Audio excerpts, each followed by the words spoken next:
In 476 AD, a young barbarian king named Odoacer did something unthinkable. He deposed the last Roman emperor and declared himself king of Italy.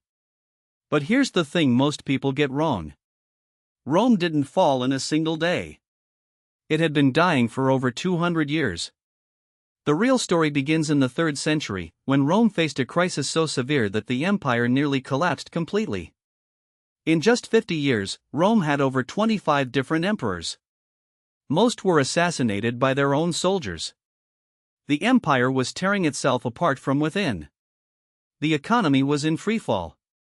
To pay their armies, emperors kept debasing the currency, mixing less and less silver into their coins. Inflation spiraled out of control. Prices rose so high that people stopped using money entirely and returned to bartering. The tax burden became crushing. Wealthy landowners fled to the countryside, leaving cities to decay and tax revenues to plummet. Meanwhile, the Roman military was changing. Unable to recruit enough citizens, emperors hired Germanic warriors to defend the borders. These so-called barbarians weren't stupid savages. They were skilled warriors who learned Roman tactics and eventually turned them against Rome. In 378 AD came the disaster at Adrianople. The Visigoths crushed the Roman army and killed Emperor Valens himself on the battlefield. Rome never recovered from this defeat. The Western Empire staggered on for another century, but its fate was sealed. In 410, something happened that shocked the ancient world.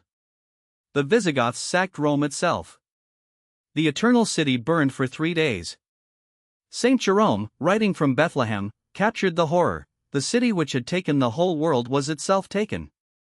But still Rome limped on.